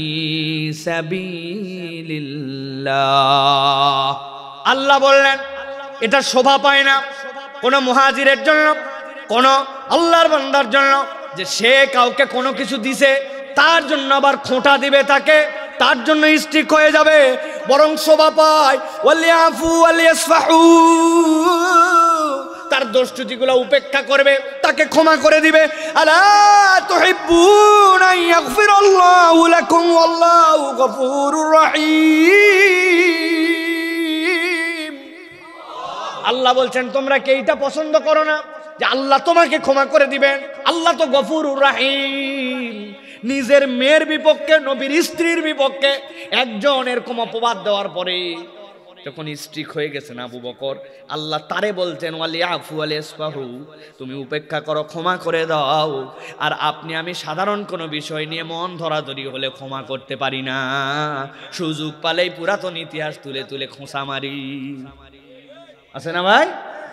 আর বলো না 2005 সালের কথা ভুলে গেছো? ঈদের সময় যে শাড়িটা দিছিলে, এক ধোয়ার পরে ওইটা পাঁপড়ের মতো হয়ে গেছিল, তোমার মতো স্বামী সে নাই আছে না? কতগুলা কপাল পোড়া বউ আছে না, বউয়ের প্রতি কি স্বামীর প্রতি কৃতজ্ঞ হয় না, হাজার করার পরে কলিজা দিয়ে দিল মন ভরে না, আছে না ভাই? আবার এরকম স্বামীও আছে সারা দিন তার জন্য করে, রান্না করলো, বাড়ি দেখলো, বাচ্চা মানুষ করলো, কাপড় চুপড় ধরলো, ঘর গুছালো, একদিন তরকারিতে ঝাল লবণ উল্টা পাল্টা হয়েছে, গালায় ওর বাপ বংশ সহ ভূত ছাড়া করে দেয়, কোনোভাবেই সন্তুষ্ট স্বামীকে করতে পারলো না। চাচারা একটু এবার জোরে বলেন আছে কিনা? কারা তারা? আমরা আমরা আমরা আমরা তারা বউরে গালি দেয়, যার সাথে রাত্রে থাকে, যার ঔরস থেকে তার সন্তান হয়েছে, তারে বলে ময়াকার দয়ে গয়ে দীর্ঘই কোথাকার। বানান করে দিব? দেই দেই দেই বানান করে দেই। আপনার এলাকার লোক যদি বানান না জানে তাহলে বানানটা বলা দরকার। কি নির্লজ্জ আমরা আমাদের স্ত্রীকে এরকম গালি দেয়। অতএব মানুষকে ক্ষমা করার স্বভাব নিতে হবে। পারবো ইনশাআল্লাহ? এটা গেল আমাদের জন্য 2 নম্বর গুণাগুণ। 3 নম্বরে মানব জীবনের শ্রেষ্ঠ গুণ হচ্ছে সততা। সকল পয়গম্বর সততার উপরে ছিলেন। আমাদেরও সমাজে সততা আছে, তবে সেটা কোন মিউজিয়ামে আছে এটা খোঁজ লাগাতে হবে, ঠিক কিনা? কারো মধ্যে সততা বলতে আর কিচ্ছু বাকি নাই। আমরা প্রত্যেকেই জীবনে যে যখন সুযোগ পাই তখন অসৎ হয়ে যাই। ডানে বামে তাকায় দেখছি সিপা একটা পাওয়া গেছে, কার ওয়াল, কার জায়গা, কার কোনা আমার হিসাব নাই। আমি ডান বাম দেখে চিৎ করে পানের পিক ফেলে দিলাম। আছে না ভাই? রাস্তা আপনার বাপের, ওর মধ্যে আপনি বিড়ির মোথা ফেলছেন, চকলেটের খোসা ফেলছেন, ওর মধ্যে আপনি চিপসের প্যাকেট ফেলে দিছেন, ওর মধ্যে আপনি ইচ্ছা মতো থুতু ফেলাইছেন। রাস্তা তো জনগণের, তাহলে আপনি সৎ কেমনে হলেন? আপনি আপনার মহল্লার রাস্তা ঠিক করে রাখতে পারেন না, ঠিক কিনা? কোনার মধ্যে গেছেন, ওর মধ্যে ওয়ালের মধ্যে পিক মারছেন, মাহফিলের ব্যানার পোস্টার লাগাইছেন অন্যের ওয়ালের মধ্যে, মসজিদের ওয়ালের মধ্যে। কে আপনারে পাওয়ার দিছে? মনে করছেন ওয়াজ মাহফিলের পোস্টার যে কোনো জায়গায় লাগানো যায়, এত সস্তা নয়। ওই লোক যদি দেখতো তাহলে তার নতুন ওয়ালে আপনাকে লাগাতে দিত না। ওই লোক যদি দেখতো তাহলে সে অসন্তুষ্ট হতো, আপনি মাইরে দিছেন। এত সোজা নয়। সততার ডেফিনেশনটা ছোট থেকে উপর পর্যন্ত, কিন্তু আমরা প্রত্যেকের জীবনে অসৎ হয়ে যাচ্ছি, ঠিক না ভাই? মোবাইলে আপনাকে এমবি কিনে দিছে, এমবি তুলছেন, আপনি চিন্তা করছেন আমার মোবাইল, যা ইচ্ছা তাই দেখতে পারি, তাই তো না? আপনি চোখের কাছে অসৎ হয়ে গেছেন। আল্লাহ বলতেছিলেন আম্মাইয়ামলিকুস সামা ওয়াল আবসার, চোখ আমি দিছি, তোর কান আমি দিছি, ওইটাকে হক হালালি ব্যবহার করার জন্য আপনি বাহিরে জনগণের সামনে সুফি সদরত দিই 10 জনের সামনে হারাম দেখে না, কিন্তু ঘরের মধ্যে একাই যখন থাকে চোখ দিয়ে গুনাহ দেখে। তাহলে আপনি বিবেকের কাছে সৎ না অসৎ একবার জিজ্ঞাসা করে। কি মুরব্বী হিসাব করেন, গরু নিয়ে যাচ্ছিলেন, পাশ দিয়ে ধান খেত, ইচ্ছা করে একটু ঢিল দিয়ে রাখছে, লাগবে না ভাই, ইচ্ছা করে একটু ঢিল দিয়ে রাখছে। ওরকম করতে করতে মোটামুটি আলদে যাওয়ার সময় ডাইনে বামে মুখ বাঁধায় খেত সাবার করে দিয়ে গেছে। ও জানে ইচ্ছা করে ঢিল। ও ভাই কথা বলেন, আসেনি ভাই? আইল কাটার সময় ভুল করে কোদাল সামনে যায় নাই, ইচ্ছা করে কোপ দিয়ে 4 আঙ্গুল আল চিকন করে জমি বাড়াইছে। মাপ এদিক থেকে বাড়তে এখন যদি নতুন করে মাপা হয়, আমি নাই জমি যে কোন দিকে কোনাচ্চা হয়ে গেছে হিসাব নাই। মনে করছে মুরব্বী মানুষের ব্যাপার না, কিন্তু যাইনে বুঝে কাম সারছে। আসেনি ভাই? সততা নাই। আমার আপনার জীবন থেকে সততা উঠে গেছে। আল্লাহ বলতেছেন ইয়া আইয়ুহাল্লাযীনা আমানুত্তাকুল্লাহা ওয়া কুনু মা'আস সাদিকিন। আমি আল্লাহ দায়িত্ব দিলাম, ও দুনিয়ার ইমানদারেরা, মুত্তাকিরা, আল্লাহর তাকওয়াবার হওয়ার পরে তোমার জন্য দায়িত্ব হচ্ছে সৎ মানুষের সাথী হও, ঠিক কি না? ওই আপনার সাথী সৎ, এটা 2 নম্বরটা আউট। 1 নম্বরটা আউট হলে ভিন্ন কথা ছিল। ও জানে নিজে মুসলমান পরিচয় দেয়, 2 নম্বরটা আউট বানায় বলি নাই। কিন্তু নামাজের সময় হলেই মসজিদের পাশে চায়ের দোকান, মসজিদের পাশে অবস্থান, কিন্তু সেখান থেকে উঠে চলে যায় মসজিদের পাশে পুকুর, ওইখানে গোসল করে গা মুছে চলে যায়, আর মসজিদের নামাজ পড়তে আসে না, আল্লাহর দিকে বন্ধুকেও ডাকে না। এই রকম লোক আমাদের সমাজে নাই। এত ভাব দেখাস না, 1-2 দিন বিড়ি খেলে এমন কি হয়? অফার দিয়ে দিছে বিড়ি আপনাকে, 1-2 দিন খাওয়াতে আস্তে আস্তে আপনারা গাঁজাখোর বানাইছে, আস্তে আস্তে নেশাখোর বখাটে বানাইছে। এই রকম বন্ধু বান্ধব আমাদের সমাজে আসেনি ভাই?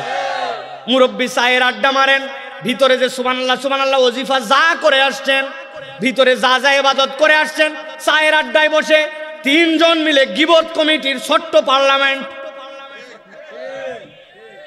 ডানের চাচা বলতেছে তুই জানিস না ইমাম সাহেবের অবস্থা, তুই জানিস না, দুটা দৌড় দুটা।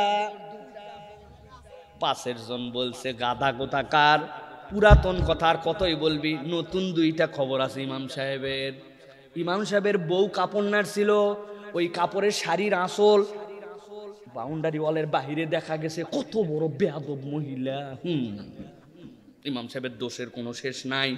বিরাট বয়ান হচ্ছে দুই পাশ থেকে, মধ্যের জন চা খেতে খেতে শেষে বলছে অনেকক্ষণ তোদের কথা শুনতেছি, তবে একটা কথা ফাইনাল বলি, এগুলা কথা বলা ঠিক না, তবে না বলেও পারি না, আল্লাহ মাফ করুক, কথা ঠিক আছে কিনা ভাই? কি কৌশলে শয়তানি করলো আপনি একবার বোঝেন।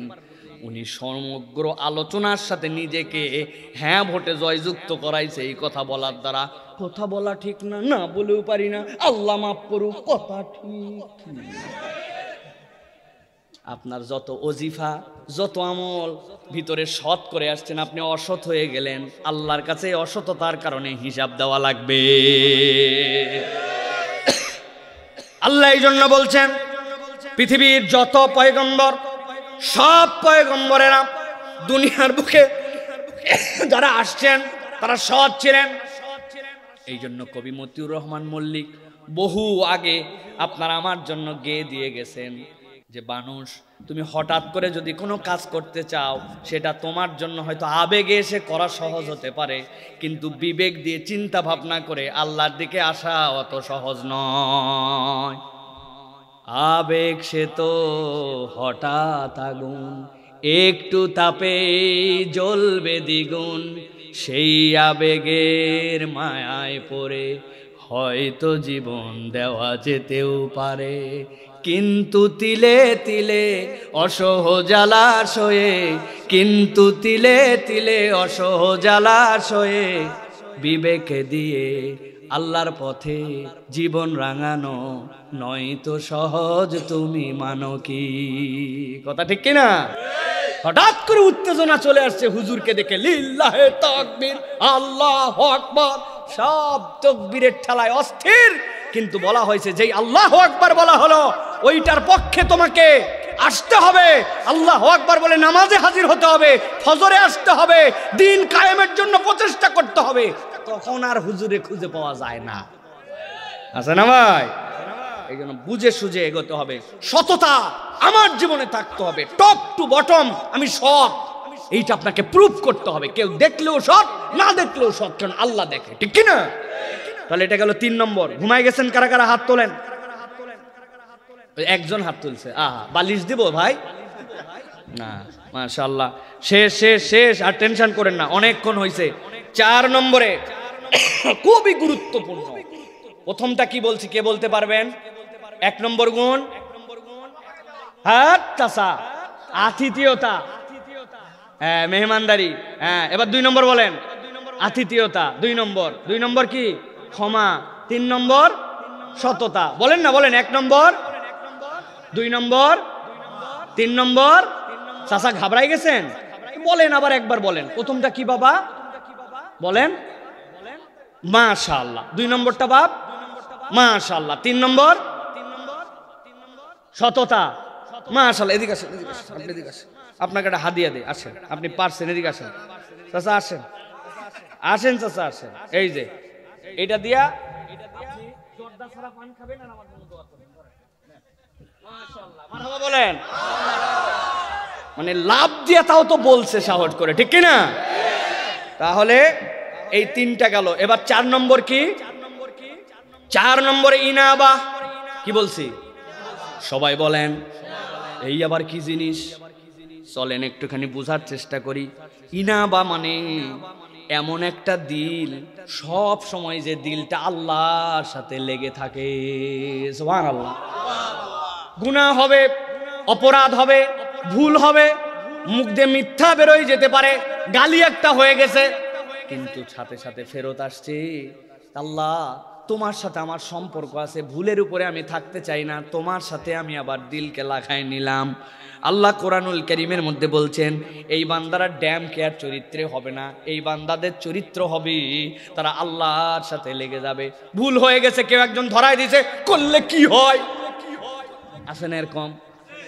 রাগ তোর কথা শোনা লাগবে কি জন্য, আমি কি বুঝি না, এরকম মুড আছে না?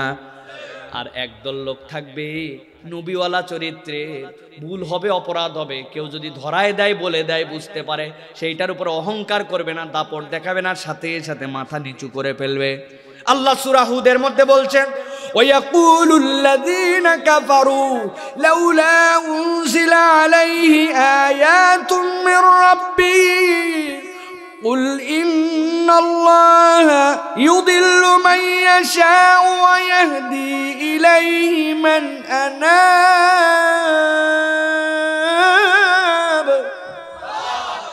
আল্লাহ বলছেন নবী জানায় দেন, যারা দুনিয়ার বুকে আল্লাহর আয়াত অস্বীকার করতে চায় তাদের অজুহাতের কোনো শেষ নাই। লাউলা উনজিলা আলাইহা আয়াতুম মির রাব্বিহি, আল্লাহ বলছেন কুল ইন্নাল্লাহা ইউদিল্লু মান ইয়াশা, আল্লাহ যাকে চান পথভ্রষ্ট করে দেন, যাকে চান হেদায়েত দেন। তবে যে আল্লাহর সাথে আনাব, আল্লাহর সাথে সম্পর্ক রাখে, আল্লাহ তাকে কখনো ফেলে দেন না। দিলের সাথে আল্লাহর সম্পর্ক জুড়ায় রাখতে হবে, কখনো ফেরসাস হয়ে যাওয়া যাবে না, কখনো কবিরা গুনার মধ্যে নিমজ্জিত হয়ে যাওয়া যাবে না। অপরাধ হয়েছে, আবার আল্লাহর কাছে ফেরত আসছি, দিলের মধ্যে একটা ভয় আছে, আল্লাহ করে ফেললাম রে, এই কাজটা করা ঠিক হয় নাই, বিবেক তারে নাড়া দেয়, তাড়া দেয়, বুঝবেন আল্লাহ তারে হেদায়ের দিকে আনতে চায়। আল্লাহ বলতেছেন এই জন্য নবী জানায় রাখেন, ভালো মানুষ একটা দোয়া করে, রব্বানা আলাইকা তাওয়াক্কালনা ওয়া ইলাইকা আনাবনা ওয়া ইলাইকাল মাসির। আল্লাহ আমি তোমার উপরেই ভরসা করি, আর যাওয়ার তো জায়গা নাই, আমি তোমার কাছে আবার ফেরত আসছি, আর তোমার কাছে আমি সাহায্য চাই। এই জন্য আল্লাহর সাথে যেন দিল জুড়ে থাকে, এই জন্য ভালো মানুষের সাথে দিল রাখতে হবে, কোরআনের সাথে সম্পর্ক রাখতে হবে, ওয়াজ মাহফিল হালাকা ইমাম মুয়াজ্জিন ভালো মানুষ যারা, তাদের সাথে আপনার সম্পর্ক বাড়াতে হবে, ঠিক না? তাহলে ইনাবা, আমার গুনাহ থাকবে কিন্তু আল্লাহ থেকে দূরে থাকবো না, আবার ফেরত আসতে হবে। রাজি আছেন ইনশাআল্লাহ?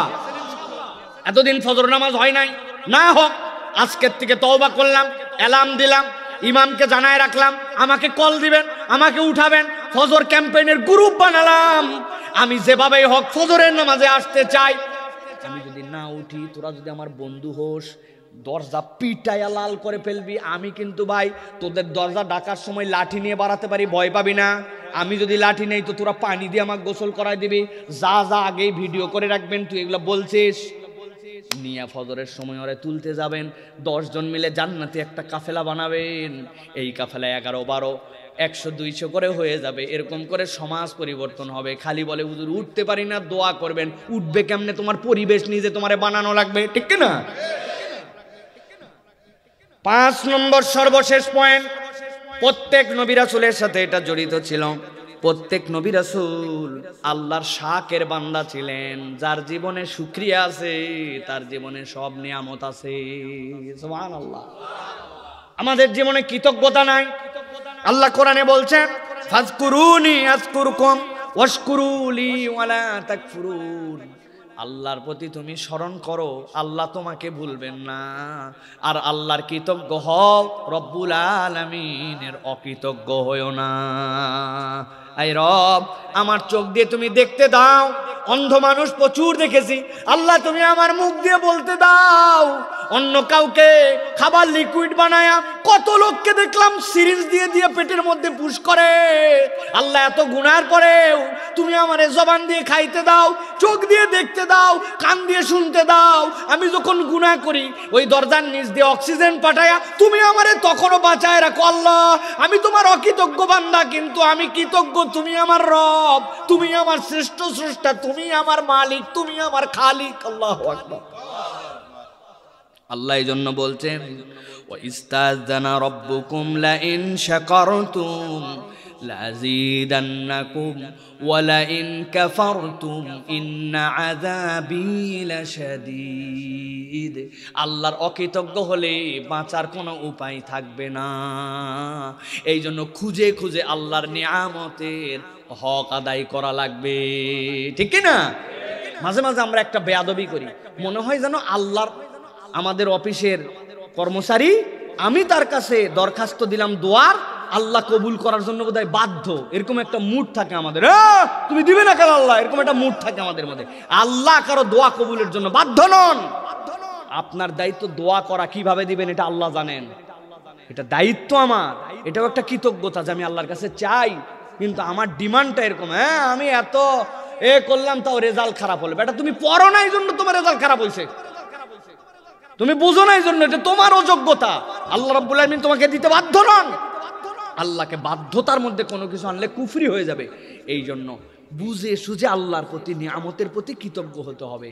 কত আমার বাচ্চা কথা শোনে না, আরে হুঁশাক্কেল নাই, জ্ঞানে খাটো, কত কিছু। আমি বলি ভাই আপনার বেটা তো পাগল না, তারপর কত বাপের বেটা পাগল, আর আপনার বেটার আপনি এইটুকু একটু কম বুঝে, একটু পড়া ভালো না, একটু উমুক করতে পারে নাই, আপনি তাতে অসন্তুষ্ট। এটা পাগল সন্তান দিয়ে প্রতিবন্ধী বানায় আল্লাহ যদি 27 বছর শোয়ায় রাখতো বিছানার মধ্যে, কিছু করার ছিল তো না?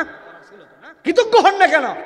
সন্তানের প্রতি সবসময় অসন্তুষ্ট, স্ত্রীর প্রতি অসন্তুষ্ট, সমাজের প্রতি অসন্তুষ্ট, পরিবারের উপরে কামায় ন। আল্লাহ বলছেন কৃতজ্ঞ হও, আমি নিয়ামত বাড়াবো। খুঁজেন, খুঁজে খুঁজে আল্লাহর কৃতজ্ঞতা আদায় করেন। সর্বশেষ আল্লাহ বলছেন ইন তুকরিদুল্লাহ করদান হাসানা ইউদাইফ লাকুম ওয়া ইয়াগফির লাকুম আল্লাহু শাকুরুন হালিম। আল্লাহর জন্য তুমি যদি কর্জে হাসানা দাও, আল্লাহর জন্য তুমি যদি ডেডিকেটেড হও, আল্লাহ বলতেছেন রব্বুল আমিন তোমার জন্য নিজের পরিচয় দিয়েছেন শাকুর আর হালিম। ছোট্ট দুইটা কথা বলে আলোচনা শেষ করে দেই। আপনি যদি শাকুর আর হালিম বুঝে নেন, আপনি আপনার রবকে বুঝে ফেলবেন। একটা লোকের বাচ্চা মারা গেছে, 15 বছর বয়স, 12 বছর বয়স, 12 বছরের বাচ্চা, 12 বছর পরে বিয়ের পরে হয়েছে। এর মধ্যে আল্লাহর বান্দা 7 বার খানায় কাবাই গেছে, হাউমাউ করে কাবা জড়ায় ধরে বলছে আল্লাহ একটা বাচ্চা দে আল্লাহ। কয় বছর পরে বাচ্চা হয়েছে? বাচ্চার বয়স কত? ডেঙ্গু হয়েছে, ডাক্তার বলছে একটু ব্লাডটা টেস্ট করেন। হাসপাতালে হেঁটে গেছে বাচ্চা, আসার সময় ইবনে সিনা মেডিকেল হাসপাতালে বাচ্চা মারা গেছে। বুঝে থাকলে বলেন তো এই বাপ কেমন পাগল হওয়া হয়ে যাবে? বুঝতেছেন কি পাগল হওয়া হয়েছে? এখন আমার সাথে যদি দেখা হয়, আমি তারে বলতেছি সবর করেন ভাই, আপনার এই ঘটনা শুনে আমার বুকটা ফেটে যাচ্ছে। হিসাব মিলায় বলেন, ওই 12 বছর পরে 12 বছর বয়সী সন্তান হারানোর বাপ, সেই মনের মধ্যে দুঃখ, আমি যদি তারে বলি আমার বুকটা ফাটে যাচ্ছে আপনার কষ্টে, ওই দুইজনারটা সমান সমান। কথা বুঝেন নাই না? আমার আল্লাহর নাম হচ্ছে হালিম, আমার আল্লাহর নাম হচ্ছে শাকির। হালিম মানে বান্দা তোর বুকের মধ্যে যত ব্যথা, যত দুঃখ, তোর মতো সমান সমান, তার থেকে বেশি যিনি বুঝতে পারেন তিনি তোর রব, তার নামই হালিম। তোর দুঃখ কত আল্লাহর কাছে বল। আল্লাহ বলছেন তুই যদি শাকির হোস, আল্লাহ রাব্বুল আমিনের জন্য ডেডিকেটেড হোস, আমি আল্লাহ শাকির হব। আমার জন্য যে করে, আমার জন্য যে ইবাদত করে, দুনিয়ার সব মানুষ করলে আল্লাহর ইজ্জত বাড়ে না, সব মানুষ বাদ দিলে আল্লাহর ইজ্জত কমে না, কিন্তু আমার জন্য যদি করে, আমি বান্দার জন্য শাকির হব। সুবহানাল্লাহ। যিনি পুরাটা ফিল করে শাকির হতে পারেন তিনি আল্লাহ। অতএব কখনো অকৃতজ্ঞ হওয়া যাবে না, কৃতজ্ঞতা খুঁজে খুঁজে আল্লাহর কাছে করা লাগবে, ঠিক কি না? তাহলে এই 5টা গুণ শাকির হব, ইনাবা, ক্ষমা, সততা এবং মেহমানদারি। পারবো তো ইনশাআল্লাহ? আর আগে কিন্তু তার চেয়ে গুরুত্বপূর্ণ বলছি, 60টা আয়াতে কারিমাতে বুঝাইছি যে কোরআন আমাদের জীবনে কি, আসলে কোরআন ছাড়া মুক্তির কোনো পথ এবং পাথেয়। আল্লাহ আমাদের আজকের আশা বসা, আজকের আয়োজনকে যেন আল্লাহ কবুল করেন। আমার বাচ্চারা যে আয়োজন করলো, আল্লাহ রাব্বুল আলামিন এদেরকে যেন উত্তম বিনিময় দান করেন। যে মুরব্বীরা সহযোগিতা করলো, যারা আসলো, আল্লাহ সকলকে যেন উত্তম বিনিময় দান করেন। এই মাহফিলটা যেন কিয়ামত পর্যন্ত আল্লাহ এলাকার নাজাতের ওসিলা হিসেবে কন্টিনিউ রাখার তৌফিক দান করেন।